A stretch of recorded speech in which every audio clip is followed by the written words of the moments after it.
ఆ ముసలాయన లేచి నుంచొని రుద్రాకు కూడా లే మ ఆ ముసలాయన లేసి నుంచున్నాడు. రుద్ర కూడా లేసి నుంచున్నాడు. ప్రార్థనలు, అద్భుతాలు, స్వస్థత పరిచే విధానాలు నమ్మే వాళ్ళని ఎగతాళి చేసే వాడిని ఎంత మూర్ఖత్వం నాది. భగవంతుడు నా ఆత్మను నన్ను రక్షించుగాక అన్నాడు ఆయన. చూడండి, ప్రార్థనలు, అద్భుతాలను, మళ్ళీ స్వస్థపరిచే విధానాలను అసలు నమ్మకుండా ఎగతాళి చేసేవాడంట అసలు ఆ ముసలాయన. ఎంత మూర్ఖంగా నేను ఉన్నాను, ఆ భగవంతుడు నేను చేసిన తప్పులనంతా క్షమించాలి అని చెప్పేసేసి ఆ ముసలాయన చెప్పాడనమాట. ముసలామె నవ్వింది. ఆ నవ్వు విజయానికి గుర్తుగా కాదు. ముసలాయనలో అహం పోయినందుకు కాదు. దారి తప్పిన పిల్లోడు సరైన దారిలో ఇంటికి తిరిగి వచ్చినప్పుడు ఒక తల్లి నవ్వే నవ్వు అది. చూడండి, తన భర్త అలా అనేసరికి ఆమె ఆ భార్య చాలా ఇట్లా మామూలుగా నవ్విందంట. అది ఏంటంటే, ఒక పిల్లోడు చూడండి, అతని అహంకారం పోయినందుకు అతను ఇప్పుడు రియలైజ్ అయ్యాడు అని కాదనమాట. ఇది జస్ట్ ఒక దారి తప్పిన పిల్లవాడు కరెక్ట్ మరి ఇంటికి తిరిగి వస్తే ఎంత ఆనందంగా ఉంటుంది ఆ తల్లికి. అలా నవ్విందంట ఆమె వాళ్ళ వైఫ్. వాళ్ళిద్దరూ వరండాలో కూర్చున్నారు. ఆమ్,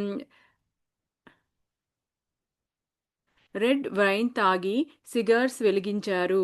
ఆ పైన వెన్న, బ్రెడ్ వగైరాతో డిన్నర్ చేశారు. ఆ ముసలోళ్ళు వాళ్ళిద్దరు దంపతులనమాట. ఆ రాత్రి అవసరంలో ఉన్న వాళ్ళకి ఆపన్న హస్తం అందించడానికి ప్రణాళికలు వేశారు. బాబా రుద్రాని తయారు చేశారు. భగవంతుడి ప్రేమ, ఆనందాన్ని ఎందరో పెద్దవా ఎందరో పెద్దవాళ్ళకే కాదు, చిన్నపిల్లలకి కూడా వాటిని అందించేలా క్యాన్సర్ మహమ్మారి బారిన పడి ఎందరో బాధపడుతున్నారు. వారిని ఉపశమయం కలిగించేలా ప్రణాళికలు సిద్ధం చేశారు. చూడండి, వాళ్ళిద్దరూ ఇంటికి వెళ్ళేసి ఇంకా నైట్ డిన్నర్ అయిపోయిన తర్వాత ఇలా ఇలా బాబా ఎలా అయితే రుద్రాన్ని తయారు చేశారో, వీళ్ళు కూడా అది ఎంతో ఎంతో మందికి అసలకైతే ప్రేమ, ఆనందాన్ని ఎంతో పెద్దవాళ్ళకే కాదు, చిన్న పిల్లలకు కూడా అవసరము. అందుకోసమే చిన్న పిల్లలకి బాబా డొనేట్ చేయమన్నాడు కదండీ! అమౌంట్ క్యాన్సర్ పేషెంట్‌లకి. సో, అలా అందరికీ వాళ్ళు ఎలా ఎలా మనము సహాయం చేయాలి, ఏంటి అని చెప్పేసి వాళ్ళిద్దరు దంపతులు వాళ్ళు ప్రణాళికలు వేసుకుంటూ ఉన్నారంట. రుద్ర తన పొడగాటి జుట్టు గాలికి ఊగుతుండగా నో నోటిలో సిగార్‌తో నీటికేసి నడిచాడు. అప్పటికే అతడికి అలవాటైన వీధి కుక్కలు తోకలూపుకుంటూ పరుగు పరుగున అతని వైపు వచ్చాయి. వాటిలో కొన్ని ప్రేమగా దువ్వుతూ పలకరించాడు రుద్ర.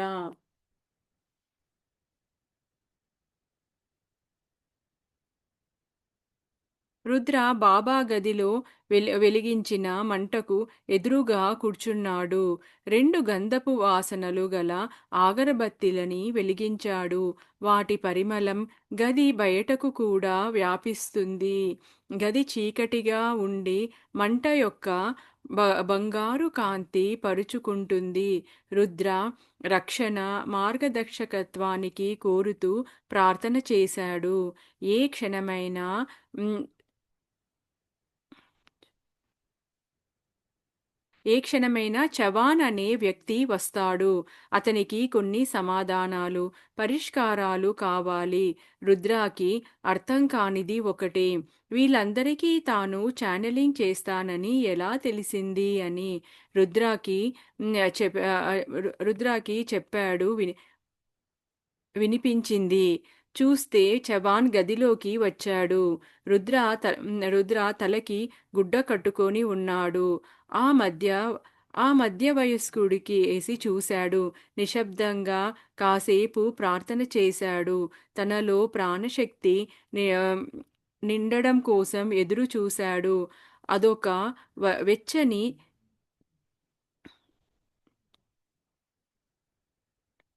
వెచ్చని చెప్పడానికి వీలు కానటువంటి అనుభూతి. చూడండి రుద్ర బాబా గదిలోకి వెళ్ళి ఆ అగరబత్తి అది ఆల్రెడీ అక్కడ ఒక మంటలాగా ఎప్పుడూ ఉంటుందంట. అక్కడ అగరబత్తి వెలిగించి అక్కడ కూర్చున్నాడనమాట. కూర్చొని అక్కడ ఆ బంగారు ఆ కాంతులను చూస్తూ రుద్ర అలా ధ్యానంలో అలా బాబాని ప్రార్థన చేస్తూ ఉన్నాడనమాట. అప్పుడు అతనికి ఒక వ్యక్తి తన దగ్గరికి వస్తున్నాడు. చవాన్ అనే వ్యక్తి తన దగ్గరికి వస్తున్నాడు అని తనకి తెలుస్తుందనమాట. తెలిస్తే అరే! వీళ్ళందరికీ ఎలా తెలుస్తుంది నేను ఇలా ఛానెలింగ్ చేస్తున్నానని? ఎలా వస్తున్నారు అని అనుకుంటారనమాట. అనుకోని దాని తర్వాత ఇలా తను కళ్ళు తెరిచి చూసేసరికి అప్పటికే చవాన్ అనే అతను ఆ గదిలోకి వచ్చాడంట. రుద్ర ఇప్పుడు అతనికి సహాయం చేయడానికి, ఛానెలింగ్ చేయడానికి అని చెప్పేసి తనలో అలా ఇట్లా ప్రార్థన చేస్తూ తనలో ఒక ప్రాణశక్తిని నింపుకుంటున్నాడన్నమాట. ఆ బాబా ఒక ప్రాణశక్తిని తనలో మొత్తం అంతా ఛానెలింగ్ చేసే వాళ్ళకి ప్రాణశక్తి కావాలి కదండీ! వాళ్ళకి ఆ భగవంతునితో కనెక్ట్ అవ్వాలన్నమాట. ఆ ప్రాణశక్తి నింపుకోవడము అనేది అది మామూలుగా మాటలతో చెప్పలేనిది అని చెప్పేసి చెప్పలేని అనుభూతి అని చెప్పేసి చెప్తున్నారనమాట. నీ విచారం, నిస్సహాయత నువ్వు చేసుకున్నవే. నీలోకి నువ్వు లోతుగా వెళ్ళితే నీ బాధలన్నీ నువ్వు సృష్టించుకున్నవే అని అర్థమవుతుంది. నీకు అన్నీ ఉన్నాయి. కానీ దేన్నీ అనుభవించటం లేదు. నీ చుట్టూ అందరూ అన్ని వేళలా ఉన్నా నువ్వు ఒంటరివాడివే. నీ ఒంటి నిండా గాయాలు, నొప్పులు, రోగాలే. వైద్యపరంగా నీకు అన్నీ అందుతున్నా నువ్వు బిజినెస్‌ని మరింత పెంచాలనుకుంటున్నావు. అది ఎంతమాత్రం మంచి ఆలోచన కాదు. నువ్వు బోలెడు డబ్బు చేసుకోగలవు. కానీ ఇప్పటికే నీ దగ్గర చాలా డబ్బుంది. డబ్బు చూసుకోవట చూసుకోవడంలో తప్పు లేదు. కానీ ఆ డబ్బు నీకు ఏమాత్రం సంతోషం కలిగించకపోగా మరింత గందరగోళాన్ని, మరింత అనారోగ్యాన్ని కలిగిస్తున్నప్పుడు ఆ డబ్బు ప్రమాదకారి కాదా? కనుక బిజినెస్ విస్తరణకు వెళ్ళకుండా ఉంటే మంచిది. ఇంకా అడుగు నీకు ఏమి అడగాలని ఉందో. మాటలు మాటలు ఆగాయి రుద్ర నోటి నుంచి. చూడండి ఎప్పుడైతే తనలోని ప్రాణశక్తి అంతా నింపుకున్న తర్వాత ఆ ఎదురు వ్యక్తిని చూసి ఆహ్, ఆ చవాన్ అనే వ్యక్తిని చూసి, "నువ్వు చాలా విచారంగా, చాలా నిస్సహాయంగా ఉన్నావు. అదంతా నువ్వు చేసుకుందే. ఎవరో ఏం చేయలేదు. ఇవంతా నీ బాధలన్నిటికీ కారణము నువ్వే" అని చెప్పేసి రుద్ర అంటున్నాడనమాట. "నీకు అన్నీ ఉన్నాయి. అంతా నీకు చాలా సంపద ఉంది. అందరూ బంధువులు కానీ, మిత్రులు కానీ, మంచి ఫ్యామిలీ అంతా కూడా ఉన్నా కానీ, నువ్వు ఎప్పటికీ ఒంటరి వాడివే. ఎప్పుడూ ఈ ఈ బాధలు, నొప్పులు, రోగాలు వీటితో బాధపడుతూ ఉన్నావు. నువ్వు యాక్చువల్‌గా బిజినెస్ ఎక్స్‌పాండ్ చేయాలని చెప్పేసి అతను చాలా కష్టపడుతున్నాడనమాట. ఆల్రెడీ నీ దగ్గర చాలా ధనముంది.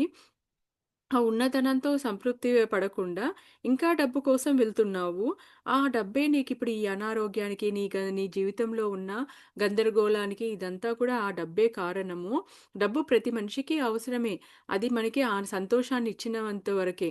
కానీ ఒక లెవెల్ దాటిపోతే ఎప్పుడైతే ఆ డబ్బు మనకి సంతోషాన్ని ఇవ్వదో అప్పుడు అది ప్రమాదకరంగా మారుతుంది అని చెప్పేసి రుద్ర అక్క చెప్పేసి ఆపేశాడనమాట.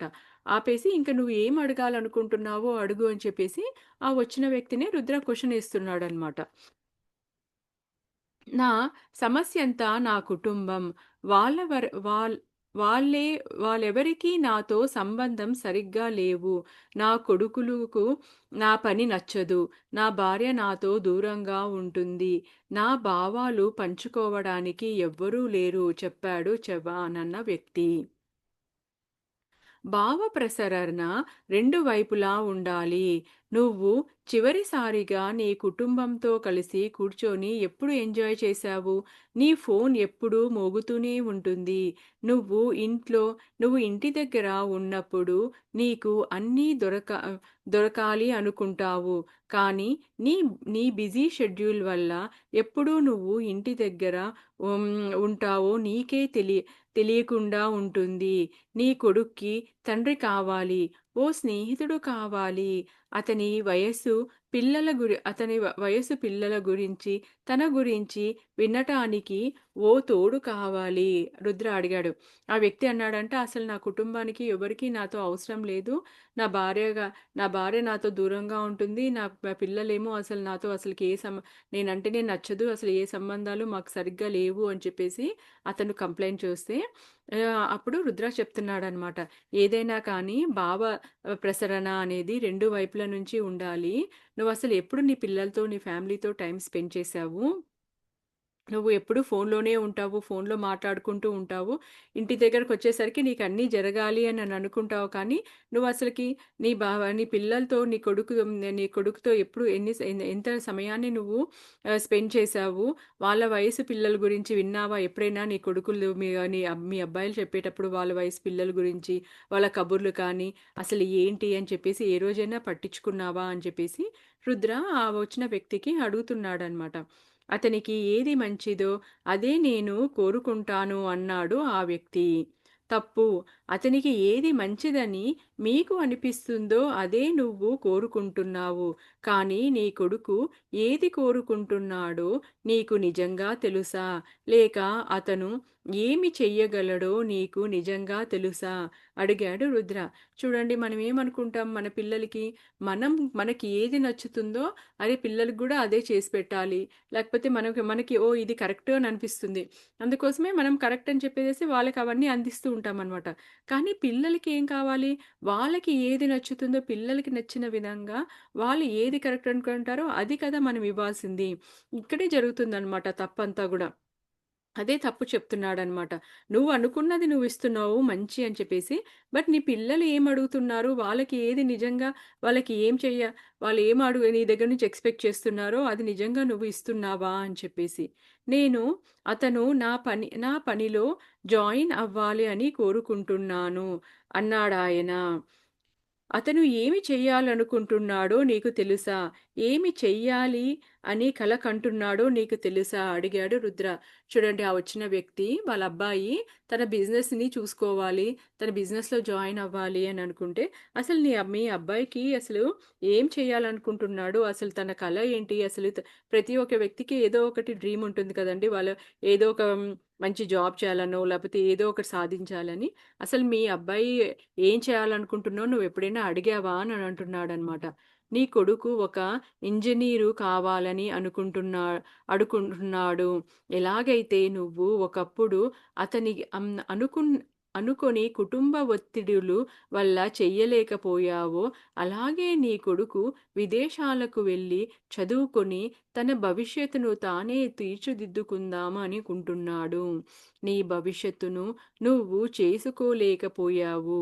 కనీసం నీ పిల్లలను వారి లక్ష్యాలను వారికి వారిని వెళ్ళనివ్వు అని రుద్ర చెప్పాడు. చూడండి ఒకప్పుడు ఇతను కూడా ఈ చవాన్ అనే అతను గూడా మంచిగా చదువుకొని ఇంజినీర్ అది అవ్వాలనుకున్నాడనమాట. కానీ కుటుంబ బాధ్యతల వల్ల అది అవ్వలేకపోయాడు. అలాగే నీ కొడుకు గూడా ఇప్పుడు ఇంజినీర్ అవ్వాలనుకుంటున్నాడు. విదేశాలకు వెళ్ళి మంచిగా చదువుకొని తనంతకు తను ఓన్‌గా ఎస్టాబ్లిష్ అవ్వాలనుకుంటున్నాడు. వాళ్ళు కనీసము నీ పిల్లలు ఇప్పుడు నువ్వంటే ఆ సమయంలో నువ్వు చెయ్యలేకపోయావు. నువ్వు ఏదనుకున్నావో కుటుంబ బాధ్యతల వల్ల నువ్వు బిజినెస్‌లో దిగాల్సొచ్చింది. కానీ అట్‌లీస్ట్ ఇప్పుడు నీ కొడుక్కి ఆ ఆపర్చునిటీ వచ్చింది. వాళ్ళకిష్టమొచ్చింది. వాళ్ళు సాధించాలనుకున్నది చెయ్యనివ్వు అని చెప్పేసి రుద్ర చెప్తున్నాడనమాట అతనికి. వాళ్ళు నా మాట వినరా నసిగాడు చవాన. ఎందుకంటే వారికి నువ్వొక కొత్తవాడివి. అం అం ఆగంతకుడివి. వారి మాట నువ్వు వినవు.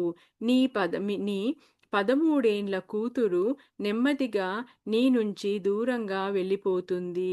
నువ్వు పిల్లలతో మాట్లాడే విధానాన్ని చూసి నీ భార్య కూడా దూరం అవ్వాలని చూస్తుంది. అబ్బాయ్, నువ్వు ఇక్కడికి వచ్చింది నిజానికి వినటానికి, అంతేకానీ నువ్వు ఏమి చెప్పాలని కోరుకుంటున్నావో దాన్ని వినటానికి కాదు. నువ్వు నే నిజాన్ని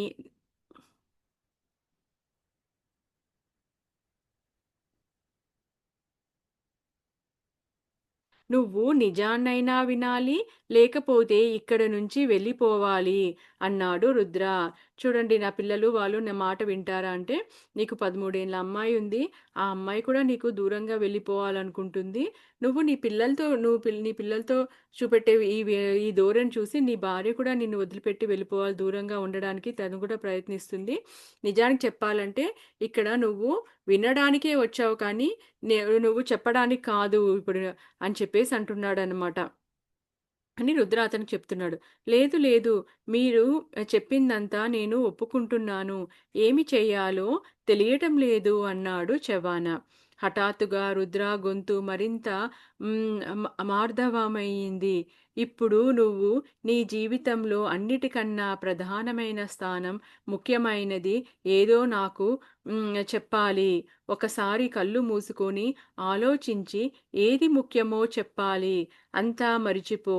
ఏది అత్యంత ముఖ్యమో నువ్వు ఏది చెయ్యాలనుకుంటున్నావో చెప్పు. కానీ నిజాయితీగా ఉండాలి. ఒకవేళ డబ్బే నీకు ముఖ్యమనుకుంటే అదేమంత చెడ్డది కాదు. కానీ దానికోసం నువ్వు సర్వశక్తులు వినియోగిస్తున్నావా? నీతో నీతో నువ్వు నిజాయితీగా ఉండాలి అన్నాడు రుద్ర. చూడండి, ఇప్పుడు రుద్ర హఠాత్తుగా గొంతు మారి, నువ్వసలకి నీ జీవితంలో నీకసలకి నీ ప్రథమైన అన్నిటికన్నా నువ్వు ఇంపార్టెన్స్ దేనికిస్తావు అని ముందు నాకు చెప్పాలి. అది నువ్వు కళ్ళు మూసుకొని బాగా ఆలోచించుకొని చెప్పు. ఏది నీకు నిజంగా నీకు డబ్బు సంపాదించాలి అంటే డబ్బనేది ఏం చెడ్డదేం కాదు. అది వస్తుంది. కానీ అసలు దాని మీద నువ్వు అది సంపాదించాలని సర్వశక్తులా నువ్వు ప్రయత్నిస్తున్నావా అని చెప్పేసి అడుగుతున్నాడనమాట రుద్ర. అతను కాసేపు కళ్ళు మూసుకున్నాడు. ఏది అత్యంత ముఖ్యమైనది ఏది అత్యంత ముఖ్యమైనది దానికోసం అతను తన శాయశక్తులా పనిచేస్తున్నాడా? రుద్ర కళ్ళు తెరిచి చవాన్‌కేసి చూశాడు.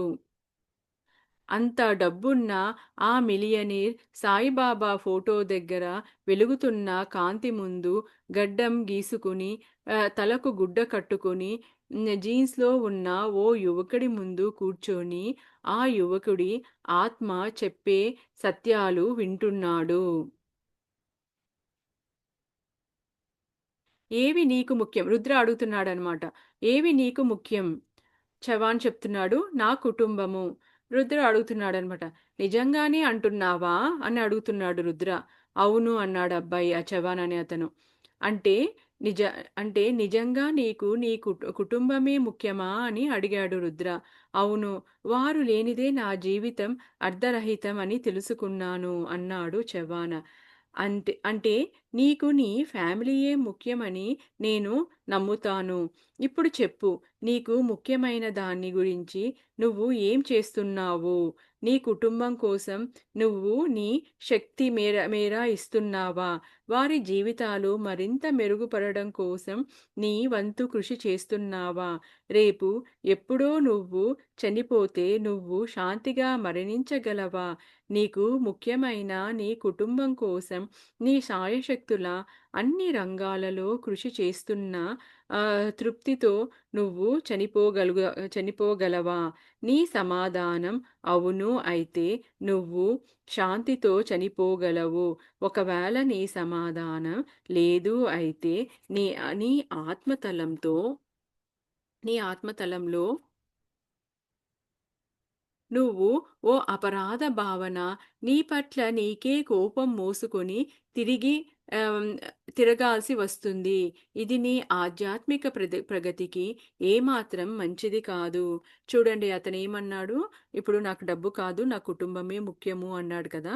అయితే నువ్వు నీ కుటుంబమే ముఖ్యమైతే వాళ్ళకి నువ్వు నీ శాయశక్తులా నువ్వు ప్రయత్నిస్తున్నావా అని అడుగుతున్నాడనమాట. ఏది మనకి హై ఇంపార్టెన్సో దాని గురించి మన వంతు మనము మన ప్రయత్నం కూడా ఉండాలి కదండీ! మన మానవ ప్రయత్నం అనేది ఉండాలనమాట. వాళ్ళ జీవితాలు నీ కుటుంబ సభ్యుల్లో నీ భార్య, పిల్లలు వాళ్ళ జీవితాలు బాగా ఉండాలని నువ్వు అసలు ఏం కృషి చేస్తున్నావు? అది గూడా అడుగుతున్నాడనమాట. నువ్వు సడెన్‌గా చనిపోతే నువ్వు శాంతితో మరణించగలుగుతావా? నీకు ముఖ్యమైన నీ కుటుంబం కోసం నువ్వు శాయశక్తులా అన్ని రంగాల్లో కృషి చేస్తున్నావా? ఆ తృప్తితో చనిపోగలుగుతావా? అని అడుగుతున్నాడనమాట. సో, నువ్వు నా కుటుంబమే ఇంపార్టెంట్ అన్నప్పుడు వాళ్ళకి చేయాల్సిన అన్ని విధాలుగా సమకూర్చాల్సినవన్నీ సమకూర్చి, చేయాల్సిన బాధ్యతలన్నీ నువ్వు చేస్తున్నావా? అని చెప్పేసి అడుగుతున్నాడనమాట. అలా చేస్తూ నువ్వు చనిపోయినప్పుడు, అప్పుడు నువ్వు నీ సమాధానం చూడండి. మనం అట్లా అన్నీ చేసి, అలా తృప్తిగా నువ్వు చనిపోగలిగావా అంటే, అవును అంటే, నువ్వు శాంతితో చనిపోతావు. అలా కాకుండా నువ్వు సరిగ్గా చేయకపోతే, అప్పుడు నీ ఆత్మతలం అనేది నీ ఆత్మతలంలో నువ్వు ఒక అపరాధన భావంతో అంటే, నీ సోల్ అనేది బాధపడుతుంటుందనమాట. నేను భూలోకంలో ఉన్నప్పుడు నా భార్యని, నా పిల్లల్ని నేను సరిగ్గా చూసుకోలేదు. వాళ్ళతో అసలు టైమ్ స్పెండ్ చేయలేదు. వాళ్ళతో వాళ్ళకి కావాల్సిన వాళ్ళ ఇష్టాలు కానీ, వాళ్ళ భవిష్యత్తు ఎలా ఉంటుందో అవన్నీ గూడా నేనేమి చేయలేకపోయాను అని చెప్పేసి చూడండి ఇక్కడ మామూలుగా సోల్ లెవెల్‌లో చెప్తున్నారనమాట. అప్పుడు నువ్వు అపరాధ భావంతో తిరగాల్సొస్తుంది. నీ పట్ల నీవే కోపాన్ని, ద్వేషాన్ని తిరగాల్సొస్తుంది అని చెప్పేసి అంటున్నాడనమాట బాబా. ఈ భావాలు అన్నీ నీ తదుపరి జీవితంలోకి నువ్వు తీసుకొని వెళ్తావు. చూడండి ఈ జీవిత కాలంలోకి అయిపోయి మనం చనిపోతే అయిపోయిందనుకుంటాం గదా! మరి ఈ భావాలంతా కూడా మనము మన నెక్స్ట్ బర్త్‌లోకి తీసుకెళ్తామంట. ఇవి ఎప్పుడు మనం ఏది ఆలోచిస్తూ అలా చనిపోతామో మళ్ళీ ఇవన్నీ కూడా మన నెక్స్ట్ బర్త్‌కి ఆ భావాలు, ఆ బాధలన్నీ తీసుకెళ్తామనమాట. అబ్బాయి నీకు అన్నిటికన్నా ముఖ్యమైనది నీ కుటుంబమే అయితే నీ శాయశక్తులా వారి ఆనందం కోసం కృషి చెయ్యి. వారి బాగోగులు, వారి మనోభావాలకు నీకు ముఖ్యం కావాలి. చూడండి నిజంగా నీ కుటుంబమే అయితే నువ్వు ప్రయత్నించు శాయశక్తులా ప్రయత్నించు వాళ్ళ మంచి కోసము, వాళ్ళ ఆనందం కోసము, అసలు వాళ్ళు ఏంటి వాళ్ళ మనసులో భావాలేంటి ఇవన్నీ కూడా తెలుసుకో అని అంటున్నాడనమాట. బాగోగులు తెలుసుకో అని చెప్పేసి. నీ బిజినెస్‌ను ఇంకా పెంచుకోవడానికి, నీ కుటుంబానికి, నీకు అతి ముఖ్యమైన దాన్ని ఇబ్బందుల పాలు చేస్తావా? చూడండి నువ్వు ఆ బిజినెస్ పెంచుకోవాలి అనే ఆ వ్యామోహంలో నీ కుటుంబమే అతి ముఖ్యం అంటున్నావు కదా! వాళ్ళని బాధలకి గురి చేస్తావా? ఇబ్బందులు పెడతావా? అని అడుగుతున్నాడనమాట. పరుగు పరుగుల పందెంలో పరిగెత్తడం ఎంత ముఖ్యమో దాటవలసిన గీత దాటాక కూడా పరిగెత్తడం మూర్ఖత్వం. చూడండి ఏదైనా ఒక రన్నింగ్ రేస్‌లో విన్ అవ్వాలి అనంటే లాస్ట్‌కి అక్కడ రేస్ దగ్గర ఆ లైన్ ఉంటుంది గదా! విన్నింగ్ లైన్ ఉంటుంది గదా! అంతవరకే మనము పరిగెత్తాలనమాట. ఆ విన్నింగ్ లైన్ దాటుకొని గూడా ఇంకా పరిగెత్తు ఉన్నారనుకో వేస్ట్ కదండీ! ఎవరు కౌంట్ చేయరు గదా! జస్ట్ ఆ లైన్ దాటక ముందే అప్పుడే కౌంట్ చేస్తారసలకైతే. సో, ఇలాగే ఉంటుంది అని చెప్పేసి బాబా ఎగ్జాంపుల్‌తో చెప్తున్నాడనమాట అక్కడ.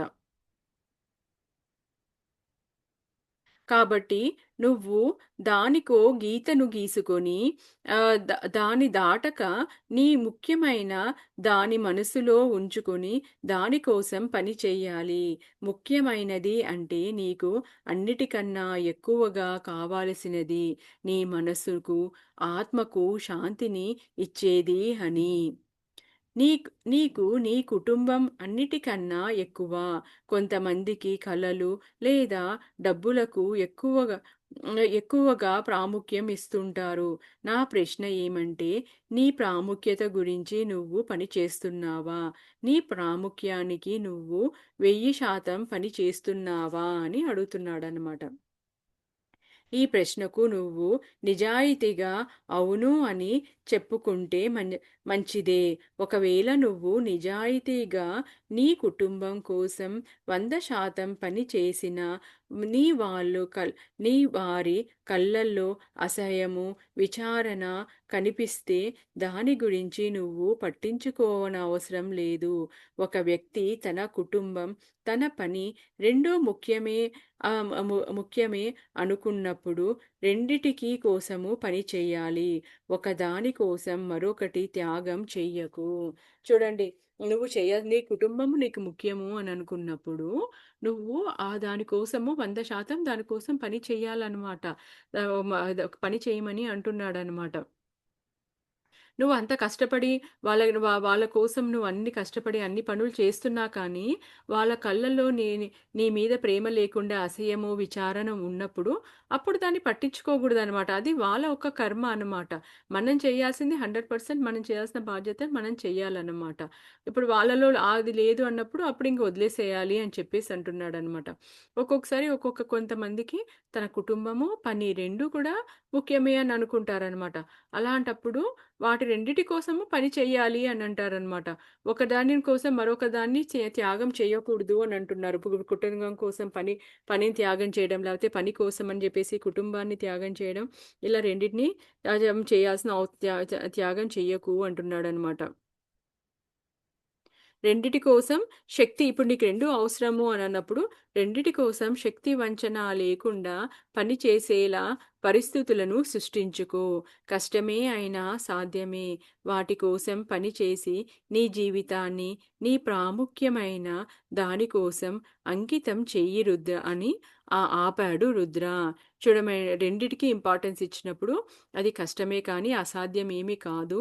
ఆ రెండిటి కోసము పని చెయ్యి అని చెప్పేసి అంటున్నాడనమాట రుద్ర. దీన్ని నేనే ఎందుకు తెలుసుకోలేకపోయాను? నన్ను, నా కుటుంబాన్ని ఈ బాధ నుంచి, తప్పుల నుంచి రక్షించుకునే వాడిని కదా! మీరు కరెక్ట్‌గా చెప్పారు. నా కుటుంబానికి నేనే ఓ అపరిచితుడయ్యాను. కానీ వాళ్ళు నన్ను ఫ్యామిలీ మెంబర్‌లా భావించాలి అని ఆశించాను. ముందు నేను మీకు ఎలా ధన్యవాదాలు తెలపాలి చెప్పండి. మీకోసం నేను ఏం చెయ్యగలను? అడిగాడు చవాన. చూడండి, ఇప్పుడు అతను రియలైజ్ అయ్యాడనమాట. ఆ చవాన్ అనే అతను. రియలైజ్ అయ్యి, ఇన్నాళ్ళు అసలు నేనెందుకు ఈ విషయాన్ని నేను గ్రహించలేకపోయాను.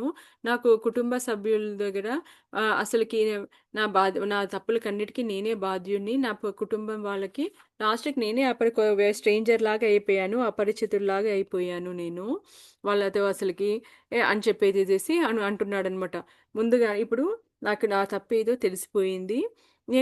మీకు చాలా ధన్యవాదాలండి. థాంక్స్ అండి. నేను అసలు మీకోసం ఏం చేయాలి చెప్పండి అని అడుగుతున్నాడనమాట. ఆ చవానొచ్చి రుద్రాని. నేను కాదు. సాయిబాబా పని ఇది. చూడండి, ఇదంతా నేను కాదండి చేసేది. అంతా షిరిడీ సాయిబాబా. నాదేమీ లేదు. బాబా ఏం చెప్పారు అంటే, మీరు సం మీరు సంపాదించే వాటిలో ఒక నిర్దిష్ట శాతం పేదవారి కోసం కేటాయించండి. దానితో ఓ చిన్న సంస్థను స్థాపించి పేద పిల్లలకు చదువులు, వైద్యం వంటి సౌకర్యాలు కల్పించండి. దేవుడికి ధన్యవాదాలు తెలపడానికి ఇది ఒక చక్కటి మార్గం. మీరు దేవుడికి కృతజ్ఞతలు తెలపాలని అనుకుంటే అవసరంలో ఉన్న వారిని ఆదుకోండి. అది అంటున్నాడు చూడండి. ఇది నేను కాదు చెప్పేది. అంతా ఆ షిరిడీ సాయిబాబానే. మీరు ఒకవేళ ఏదైనా సహాయం చేయాలి అనంటే పేద పిల్లల కోసం చదువుల కోసం, దానికి సహాయం చేయండి. సౌకర్యాలు ఏర్పాటు చేయండి. దేవుడికి యాక్చువల్‌గా ధన్యవాదాలు తెలపడానికి ఇదొక చక్కని మార్గం. మనం ఏమనుకుంటాం, దేవుడు హుండీలో వేయడమే అనుకుంటాం కదా! డబ్బులు వేయడమే అనుకుంటాం కదా! కాదు. ఇలా అందరికీ సహాయం చేయడం అనేది ఇదొక చక్కని మార్గము. ఇలా బీద వాళ్ళకి చెయ్యడము అని అంటున్నారనమాట. మీరు దేవుడికి కృతజ్ఞత తెలపాలనుకుంటే అవసరంలో ఉన్న వాళ్ళని ఆదుకోండి అంటున్నారనమాట. సో, ముందు మనము మానవ సేవనే మాధవ సేవ అంటారు కదండీ! అలా అవసరంలో ఉన్న వాళ్ళని ఆదుకోండి అంటున్నారు. నేను ఒక్క నిమిషం అండి. నేను ఒక 2 మినిట్స్‌లో వస్తాను. బ్రేక్ ఇస్తున్నా.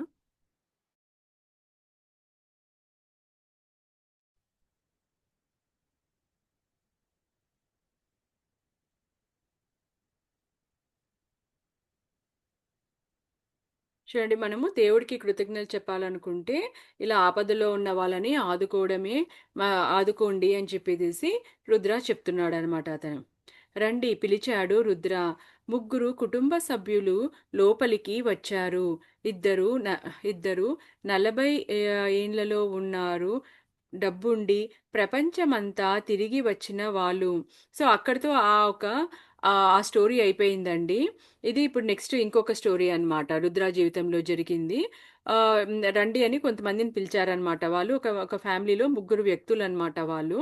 40 ఏళ్లలో ఉన్నారంట వాళ్ళు. వాళ్ళు ఆల్మోస్ట్ ప్రపంచమంతా తిరిగి వచ్చిన వాళ్ళు. వాళ్ళ కూతురు చాలా అందంగా ఉండి, రుద్రను చూసి నవ్వుకుంటుంది. చాలామంది రుద్ర ఓ ఛానల్ అని తెలిసి తెలిసి చాలా ఆశ్చర్యపోతూ ఉంటారు. అతను మామూలు మీడియం కాదు. చాలామంది ఛానల్ లేదా మీడియం అనగానే ఓ పెద్ద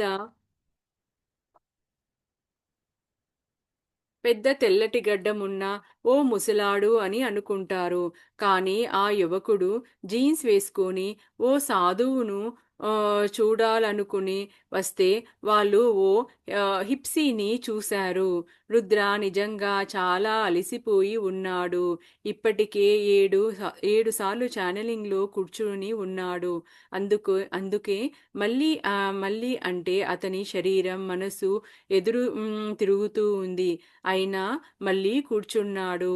అతని మార్గదర్శకత్వం వహించమని, రక్షణను ఇవ్వమని బాబా మాస్టర్‌ను ప్రార్థించారు. చూడండి, ఇక్కడ ఈ ఛానలింగ్ కోసము చాలామంది వస్తూ ఉంటారు కదండీ! సో, అలా ఇంకొక ఫ్యామిలీ అక్కడ బయట వెయిట్ చేస్తున్నారనమాట రుద్ర రూమ్‌లో. వాళ్ళని రండి అని చెప్పేసి పిలుస్తే అక్కడ ముగ్గురు వ్యక్తులొచ్చారనమాట. వాళ్ళ కూతురంట రుద్రాని చూసి నవ్వుకుంటూ ఉందనమాట. ఎందుకంటే మామూలుగా ఈ ఛానలింగ్ చేసేవాళ్ళు వీళ్ళంతా ఏదో సాధువులు, సన్యాసులు, పెద్ద ముసలోళ్ళు, గడ్డమేసుకొని, తెల్ల గడ్డమేసుకొని అలా ఉంటారనొస్తే, ఇతనేంటబ్బా ఇంత మోడర్న్‌గా జీన్స్ ప్యాంట్ ఏసుకొని, ఇంత ఇలా ఉన్నాడు ఏంటని చెప్పేసి చూసి, ఈయనేం చేస్తాడు ఛానలింగ్ అని చెప్పేసేసి ఆ అమ్మాయి నవ్వుకుంటూ ఉందంట. కానీ రుద్ర మాత్రం అప్పటికే ఆ రోజు 7 సార్లు ఛానలింగ్ చేసేసాడంట. చేసి చాలా తన శరీరము, మనసు ఇదంతా కూడా చాలా అలిసిపోయిందంట. కానీ ఇంకా వచ్చిన వాళ్ళకి ఎలా అయినా చెయ్యాలి అని చెప్పేసి తనకి ఒక అలసిపోయా కానీ వాళ్ళ కోసమని తనకి మార్గదర్శకము, రక్షణను ఇవ్వమని మళ్ళీ బాబాని ప్రార్థించసాగాడంట. ఉన్నట్లుండి విషయాలు ఏవి నీ విషయంలో సరిగ్గా ఉండటం లేదు చెప్పడం మొదలుపెట్టాడు రుద్ర. చూడండి, ఆ వచ్చిన వాళ్ళకి చెప్పడం మొదలుపెట్టాడనమాట. ఉన్నట్లుండి నీకసలు ఏ విషయాలు సరిగ్గా ఉండటం లేదు అని చెప్పేసి. అవును, గత సంవత్సరం అన్నీ సవ్యంగానే జరిగాయి. కానీ కానీ ఈ ఏడాది నెలలుగా ఒకదాని తరువాత ఒకటి సమస్యలు అనుభవిస్తున్నాను చెప్పాడతను. ఓ దేవతకు నువ్విచ్చిన ప్రమాణాన్ని నువ్వు మరిచిపోయావు. కొన్ని విషయాలు అనుకున్నట్లుగా జరిగితే నీ కుటుంబంతో సహా అడవి దగ్గరకు తీర్థయాత్ర చేస్తాను అని అన్నావు అడిగాడు రుద్ర. లేదు, అలాంటి ప్రమాణాలు నేను విశ్వసించను ఆ వ్యక్తి అన్నాడు. రుద్ర కళ్ళు మూసుకొని బాబాను ప్రార్థించాడు. అదే సమాధానమే వచ్చింది. న్యాయపరమైన కొన్ని పేపర్లను చూశాడు. నేను కొన్ని న్యాయపరమైన పేపర్లను చూస్తున్నాను. దాని గురించి ఏమైనా మీకు స్ఫురిస్తుందా అడిగాడు రుద్ర. చూడండి, ఎందుకు నీకు ఒకదాని తర్వాత ఒకటి సమస్యలు వస్తున్నాయి. లాస్ట్ ఇయర్ అంతా బానే ఉంది. ఈ ఇయరే నాకు ఇలా అయింది అని చెప్పేసానంటే, నువ్వు ఏదైనా దేవుడికి ఏమైనా ప్రమాణం చేశావా? ప్రమాణం చేసి అంటే నేను ఏదైనా చేసి ఇలా మనం మొక్కుబడులు అంటాం కదండీ! అలాంటివి చేసి మర్చిపోయావా? కొన్ని విషయాలు అనుకున్నట్లుగా అన్నీ జరిగితే కుటుంబంతో సహా ఆ అడవి దగ్గరకు వచ్చి ఏదైనా తీర్థయాత్ర చేస్తాను అని అలాంటివి ఏమైనా అనుకున్నావా? అంటే ఆ వ్యక్తి అన్నాడు, లేదండి నాకు అలాంటివి ఏమీ గుర్తులేదు. నేను అలాంటివి ఏమీ అనుకోలేదు ఎప్పుడు అని అన్నాడనమాట.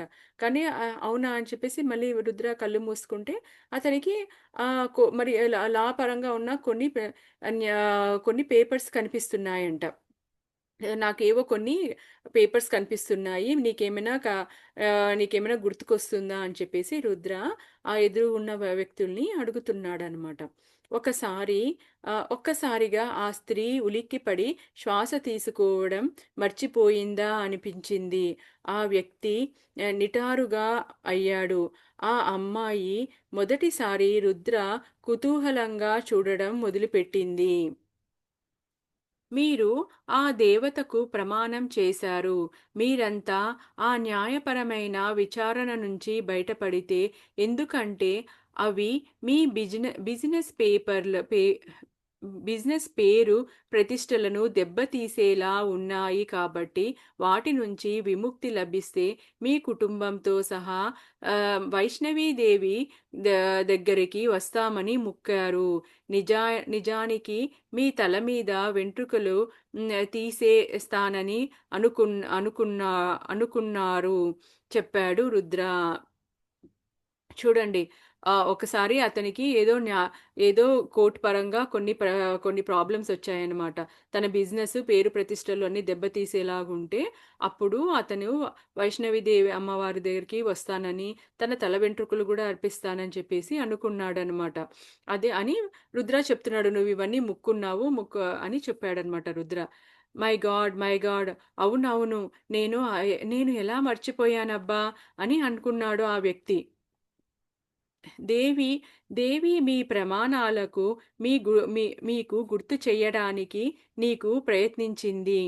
ఎలా అంటే గత 1.5 సంవత్సరాలుగా మీ జుట్టు బాగా ఊడిపోతుంది. దాంతో పాటు జుట్టు పెరగడం కూడా ఆగిపోయింది అన్నాడు రుద్ర. ఓహ్! అందుకేనా నా జుట్టు తెగ ఊడిపోతుంది అన్నాడు ఆ వ్యక్తి. ఓహ్!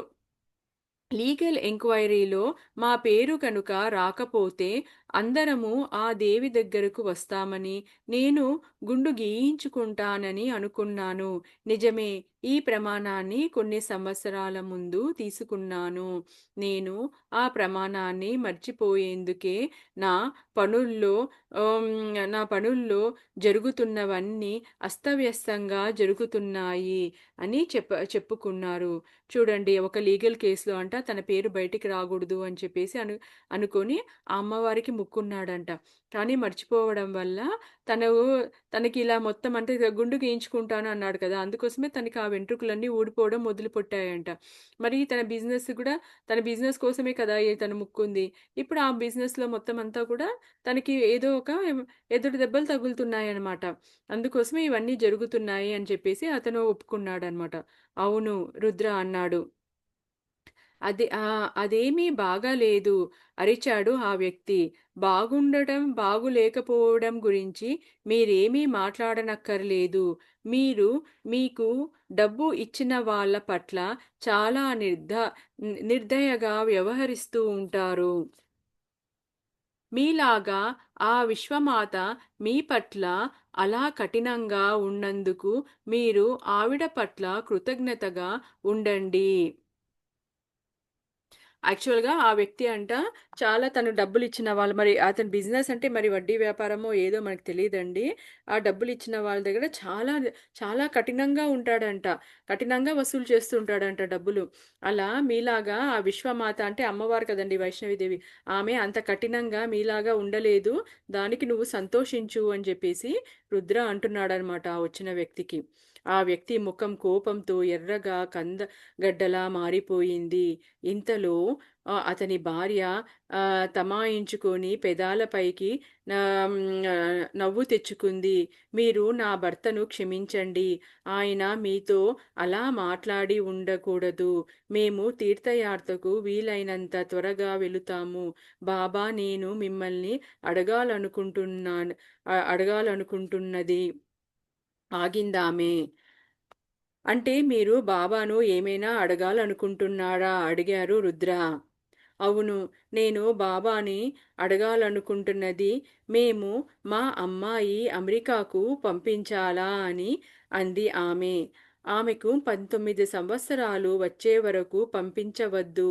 ఆమెకు యాక్సిడెంట్ బెడద ఎక్కువగా ఉంది. అక్కడ ఆమె ఓ పెద్ద ప్రమాదానికి గురి అయ్యే అవకాశం ఉంది. ఈ నెల ఆమెకు సురక్షితమైన ప్రదేశం ఈ నెల ఆమెకు సురక్షితమైన ప్రదేశం అన్నాడు రుద్ర. అవును, మా అమ్మాయికి ప్రమాదాలు ఎక్కువే జరిగాయి. పోయిన వారమే ఆమె కొత్త వెహికల్‌తో పాటు ప్రమాదానికి గురైంది అనింది వచ్చిన వాళ్ళ అమ్మ అన్నమాట. ఒక భార్యాభర్తలు ఒక కూతురిని తీసుకొనొచ్చారు కదా! వాళ్ళ అమ్మాయి గురించి చెప్తుందన్నమాట ఇలా. నేనొక క్వెషన్ నేను వెంటనే నా భర్త అలా ప్రవర్తించినందుకు రుద్రాని మరి క్రాస్ క్వెషన్ అడిగాడు కదా! ఇదేం న్యాయము అని చెప్పేసి ఇప్పుడు అమ్మవారికి యాక్చువల్‌గా ముడుపులు చెల్లించినందుకు తన జీవితంలో ఇది ఎంత జరుగుతుందంటే, ఇది అసలకి ఇదేం న్యాయము? ఇదేం బాగలేదు అని అడిగాడు కదా! నువ్వు మాత్రం ఏం కరెక్ట్‌గా చేస్తున్నావా? నీ దగ్గర తీసుకున్న వాళ్ళ దగ్గరకంతా ఇంత కఠినంగా వసూలు చేస్తున్నావు గదా! నీలాగా ఆ అమ్మవారు అలా చెయ్యలేదు. నీకు ఇంకా తను చాలా మంచే చేస్తుంది నీకు అని చెప్పేసి అన్నాడనమాట. అప్పుడు ఆ వ్యక్తి అలా క్రాస్ క్వెషన్స్ ఏసాడు కదండీ! క్రాస్ క్వెషన్స్ ఏసినందుకు రుద్ర గూడా కఠినంగా సమాధానం చెప్పాడనమాట. అలా చెప్పేసరికి అతను ముఖం కోపంతో అలా ఉండిపోయేసరికి వెంటనే వాళ్ళ భార్య వచ్చి క్షమించండి నా భర్తని క్షమించండి. మేము వెంటనే ఆ తీర్థయాత్ర అనేది మేము చేస్తాము. కానీ బాబాని నేను ఒక క్వెషన్ అడగాలనుకుంటున్నాను అని అంటుందనమాట. ఏమిటంటే మా అమ్మాయి ఇట్లా అమెరికాకెళ్ళాలనుకుంటుందండి. పంపియాలా అని చెప్పేసంటే, ఆ అమ్మాయిని 19 ఏండ్లొచ్చే వరకు పంపియకండి. ఎందుకంటే, ఆ అమ్మాయికి అక్కడికి ఒకవేళ మీరు ముందుగానే పంపిస్తే యాక్సిడెంట్లు అలాంటివి అయ్యే ఛాన్సెస్ ఉన్నాయి. అంత మంచిది కాదు అనంటే, అవునండి లాస్ట్ వీక్ గూడా ఇలాగే జరిగింది మా అమ్మాయికి. తన కొత్త వెహికల్‌లో వెళ్తుంటే అలా యాక్సిడెంట్ జరిగింది అని చెప్పేసి వాళ్ళ అమ్మ రుద్రతో మాట్లాడుతుందనమాట. బాబా ఆమెను పోయిన సంవత్సరం కూడా మరో యాక్సిడెంట్ నుంచి రక్షించాడు అన్నాడు రుద్ర. అవును, ఆ సమయంలో చనిపోయా చనిపోయాననే అనుకున్నాను అంది ఆ అమ్మాయి. చూడండి, అంతకు ముందు ఇయర్ కూడా ఆ అమ్మాయికి ఇలాంటి ఏదో జరిగితే చాలా సీరియస్గా ఇట్లా అయితే బట్ ఆ అమ్మాయి బ్రతికి బయటపడిందనమాట. అప్పుడు బాబానే కాపాడాడంట. నువ్వు కొద్ది రోజులు నీ 18 సంవత్సరంలోకి ప్రవేశిస్తావు అన్నాడు రుద్ర. అవును, వచ్చే నెలనే అనింది ఆ అమ్మాయి. అంటే నువ్వు మరో సంవత్సరం పాటు వెయిట్ చెయ్యి. నువ్వు ఇక్కడ ఉండడం మంచిది అన్నాడు రుద్ర. చూడండి, అంటే విదేశాలకు పంపియకండి. నువ్వు ఇంకా ఒక 1 ఇయర్ ఇక్కడే ఉండు అని చెప్పేసి అంటున్నాడనమాట. ఆ అమ్మాయి ఒక్కసారి రుద్ర వంకకేసి వాళ్ళ అమ్మానాన్నల వైపు వేసి చూసింది. ఓకే, నాకు 19 సంవత్సరాలు వచ్చే వరకు ఆగుతాను అని ఆ అమ్మాయి చెప్పిందనమాట. ఆ అమ్మాయి తల్లిదండ్రులు షాక్‌తో గుడ్లబ్బెక్కించుకున్నారు. ఎందుకంటే అంత త్వరగా ఆ పిల్ల ఒప్పుకుంటుందనుకోలేదు వాళ్ళు. చూడండి, ఆ అమ్మాయికి చాలా విదేశాలకెళ్ళాలని చాలా ఇంట్రెస్ట్ ఉందనమాట. అంత తొందరగా రుద్ర చెప్పిన వెంటనే అంత తొందరగా నేను ఇంకొక సంవత్సరం వెయిట్ చేస్తాను అని చెప్పేసి ఒప్పుకుంటుందని అనుకోలేదంట ఆ అమ్మాయి వాళ్ళ అమ్మ, నాన్న. ఆమె డిజైనింగ్‌లో శ్రద్ధ పెడుతుంది. ఆమెకు అందులో బాగా నైపుణ్యం ఉంది. డిజైనింగ్ కానీ, న్యాయశాస్త్రం గానీ చెప్పాడు రుద్ర. వచ్చే నెల వరకు మేము వైష్ణవీదేవి దగ్గరికి వెళ్ళలేము. ఎందుకంటే ఈ శుక్రవారమే మేము ఫ్రాన్స్‌కు వెళుతున్నాము. తిరిగి వచ్చాక వెళ్ళొచ్చా అడిగింది ఆ తల్లి. సరే, అలాగే వెళ్ళండి. అలాగే మీరు ఫ్రాన్స్‌కు వెళ్ళే ముందు పేదవాళ్లకు అన్నదానం చెయ్యండి సూచించాడు రుద్ర. చూడండి, ఫ్రాన్స్‌కి మేము వెంటనే వెళ్ళలేము. ఎందుకంటే ఆల్రెడీ మేము ఫ్రాన్స్‌కి వెళ్ళి ట్రిప్ ఉందండి. మేము ఫ్రాన్స్ నుంచి వచ్చినాక వెళ్ళొచ్చా అని అడిగిందనమాట. సరే వెళ్ళండి. వెళ్ళే ముందు మీరు పేదవాళ్ళకి దానం చేయండి అని చెప్పేసి అన్నదానం చేయమని అంటున్నాడనమాట. ఓ వృద్ర ఓ వృద్ధ ఆశ్రమానికి మేము డబ్బు ఇవ్వవచ్చా? వాళ్ళు ధ్యా వాళ్ళు ధ్యానం తీసుకొని ధాన్యం తీసుకొని అక్కడ నివసించే వృద్ధులకు వండి పెడుతూ ఉంటారు. మేము నెలకు సరిపడ్డ ఆహార ధాన్యాలు పంపిస్తాము అనింది ఆమె. మంచిది. అందుకేనేమో మంచిది. ఇంకేమైనా అడగాలా అని అడిగాడనమాట రుద్ర. ఆమె వెంటనే ఒక ఓల్డ్ ఏజ్ హోమ్ వృద్ధాశ్రమాలుంటాయి కదా! దానికి మేము కావాల్సిన ధాన్యాలని పంపిస్తామండి. మేము పంపిస్తే ఒక మంత్‌కి కావాల్సినవన్నీ సప్లై ఇస్తే అక్కడ వాళ్ళు వండి పెడతారు అనంటే, సరే ఇంక మీకింకేమైనా అడగాలనుకుంటున్నారా అనంటే, దయచేసి మా అమ్మాయి గురించి రక్షణ వహించమని బాబాకు చెప్పండి. ఆమెకు ఎప్పుడూ ఏవో ఒకటి యాక్సిడెంట్లు అవుతూనే ఉంటాయి. ప్రమా హ్మ్. ప్రాధేయపడింది ఆ తల్లి. చూడండి తన కూతురికి రక్షించమని చెప్పేసి ఆ బాబాని కాపాడమని చెప్పేసి వాళ్ళ తల్లి మా తల్లి కూతురి కోసం ప్రాధేయపడుతూ ఉందనమాట.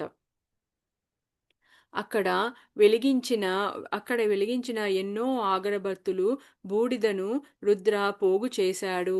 దానిని ఓ గిన్నెలో తీసుకొని, చేతితో కొంచెం తీసుకొని, కళ్ళు మూసుకొని ప్రార్థించాడు. ఆపై దాన్ని ఆ అమ్మాయికి ఇచ్చాడు. దీన్ని ఓ చిన్న ఎర్రటి గుడ్డలో పెట్టుకో. దీన్ని నీ పర్సులో పెట్టుకో. ఇంట్లో నుంచి దేరి వెళ్ళేటప్పుడల్లా దీన్ని నీ వెంట తీసుకుపో. ఏం చే ఏం ఏం చేస్తావా అడిగాడు బాబా. తప్పకుండా అనింది ఆ అమ్మాయి. చూడండి అక్కడ రుద్ర దగ్గర అగరబత్తులు వెలిగిస్తుంటాడు కదా! ఆ ఒక బూడిదనంతా పోగు చేసి ప్రార్థించాడనమాట. బాబాని ప్రార్థించి ఆ అమ్మాయికిచ్చి దీన్ని ఒక రెడ్ కలర్ క్లాత్‌లో పెట్టుకో.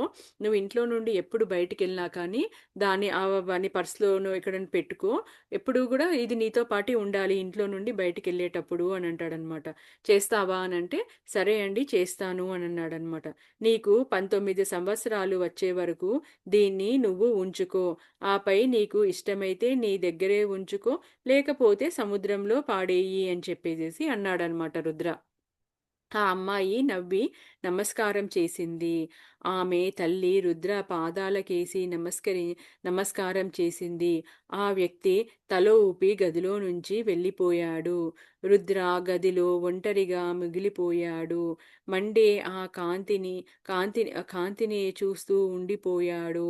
తనను తాను శుభ్రం చేసుకోవడానికి, తన రక్షణకు ప్రార్థన చెప్పుకున్నాడు. ఎంతో నీరసం అనిపించింది. సిగరెట్ వెలిగించాడు. గంటకు పైగా సోఫాలో వాలిపోయి వరండాలో నుంచి సముద్రాన్ని చూడసాగాడు. తాను తాను తను బ్లాండీ అని పేరు పెట్టుకున్న కుక్క రుద్రాన్ని సమీపించింది. ప్రేమతో చూసింది. సోఫా పక్కనే కూర్చుండిపోయింది. ఇద్దరూ కలిసి సముద్రానికేసి చూశారు. చూడండి అందరూ వెళ్ళిపోయిన తర్వాత రుద్ర మరి ఒంటరివాడైపోయాడంట. తనని తను ఇప్పుడు ఛానెలింగ్ అంతా చేశాడు కదా! తనని అంతా శుభ్రపరుచుకొని మళ్ళీ తనకి రక్షణ కల్పించమని బాబాని ప్రార్థించుకున్నాడనమాట. ఎందుకంటే ఛానెలింగ్ అయిపోయిన తర్వాత గూడా బాబాని ప్రార్థించాలనమాట. తనకి రక్షణ కల్పించమని, తన ప్రాణశక్తిని ఇవ్వమని చెప్పేసేసి బాబాని ప్రార్థించుకొని అలా సోఫాలో అలా పడిపోయాడంట. తన కుక్క గూడా తనని సమీపించిందనమాట. వాళ్ళిద్దరూ కలిసి సముద్రానికేసి చూస్తూ ఉండిపోయారంట. సో, ఇక్కడితో నేను స్టాప్ చేస్తానండి ఈరోజు.